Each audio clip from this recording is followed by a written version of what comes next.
India versus England test series. इस test series में आपको कुछ नए चेहरे देखने को मिलेंगे। कुछ पुराने चेहरे को आप बहुत ज्यादा मिस करने वाले हैं। नए चेहरों को नई जिम्मेदारियां दे दी गई हैं और पुराने चेहरे को भाई साहब रिटायर कर दिया गया है। कुछ पुराने चेहरे को अभी भी मौका नहीं दिया गया है। वो पुराने चेहरे अभी भी मौके की खोज में लगे हुए हैं।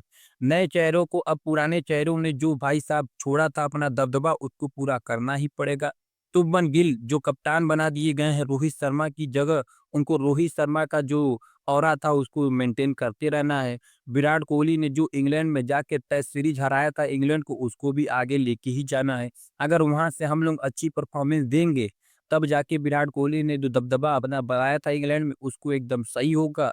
अगर वहां से हम लोग कुछ अलग नहीं कर पाए, वही अगर नए लड़कों की परफॉर्मेंस एकदम नए लड़कों की तरह ही रही, तो भी विराट कोहली और रोहित शर्मा को ही कोसा जाएगा, क्योंकि इन्होंने जो जल्दी रिटायरमेंट ले लिया कि अभी नए-नए लड़के तैयार नहीं हुए हैं, आप कैसे रिटायरमेंट ले सकते हैं, इसके लिए उनको ही कोसा जाएगा। अजिंक्य रहाणे और चेतेश्वर पुजारा को अभी मौका दिया नहीं गया है, क्योंकि भाई साहब कह दिए गए हैं कि अब नए लड़कों को चांस दिया जाएगा, पुराने को अब भाई साहब छोड़ दिया जाएगा। बाकी मुझे लगता है कि जो नए लड़के हैं वो ना चेतेश्वर पुजारा से अच्छा खेल सकते हैं, ना वो भाई अजिंक्य रहाणे से अच्छा खेल सकते हैं। तो नए चेहरे को अगर मौका दिया गया है तो उसकी परफॉर्मेंस 20 जून से पता चलेगी, क्योंकि 20 जून से ही इंग्लैंड के साथ टेस्ट सीरीज शुरू हो जाएगा। इंग्लैंड की जो टेस्ट टीम है वो आ गई है, वो टीम मुझे बहुत ज़्यादा मजबूत लग रही है। उसमें जो रूट, बेन स्टोक्स है, सबसे बड़ी कड़ी तो यही दोनों है। जो रूट अगर एक तरफ खड़े हो जाते हैं तो भाई उनको कोई जल्दी आउट करने वाला है नहीं, बल्कि जसप्रीत बुमराह की इंजरी अपडेट पे ये आता है कि ज़्यादा वो ओवरलोड मैनेजमेंट उनको करना ही पड़ेगा। 1-2 मैचेज़ के लिए उनको बैठना पड़ेगा, चाहे कुछ भी हो जाए। मुझे ऐसा लगता है कि भाई साहब यहाँ टेस्ट सीरीज में कुछ अलग होगा। शुभमन गिल के ऊपर बहुत सी आवाज़ें उठेंगी कि इनको कप्तान क्यों बनाया गया, बल्कि इनका टेस्ट में उतना ज़्यादा रन भी नहीं है। अगर गौतम गंभीर की कोचिंग के ऊपर सवाल उठाया जाएगा कि भाई साहब ये कोच हो कि जब रोहित शर्मा और विराट कोहली को रिटायरमेंट से नहीं रोक सके, तो चुल्लू भर पानी में डॉट हो जाए।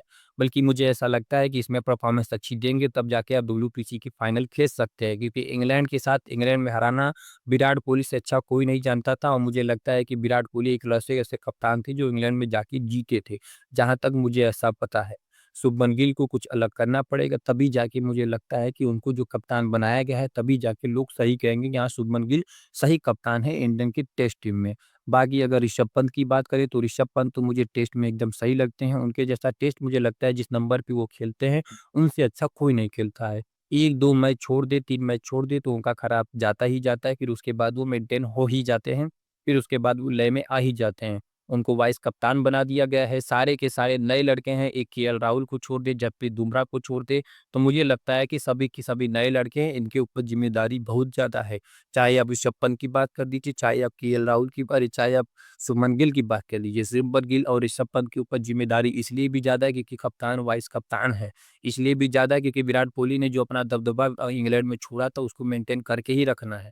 इसलिए भी ज़्यादा है क्योंकि रोहित शर्मा की कप्तानी जो शुभमन गिल को दी गई है, उसका आपको एक लेवल सेट करके ही चलना है। तो मुझे लगता है कि इस टाइम दबदबा बहुत ज़्यादा दबाव बहुत ज़्यादा शुभमन गिल और ऋषभ पंत के ऊपर है। तो उनको अगर ये सब अच्छे से मेंटेन करके चलना है तो भाई साहब एक अलग से लय बनाना होगा। एक गौतम गंभीर के साथ एक अलग बातचीत करनी पड़ेगी कि हाँ भाई ये ऐसा, ये वैसा, ये ऐसा रूल कहते विराट ऐसे करते थे, तब जाके मुझे लगता है कि कुछ अलग हो सकता है।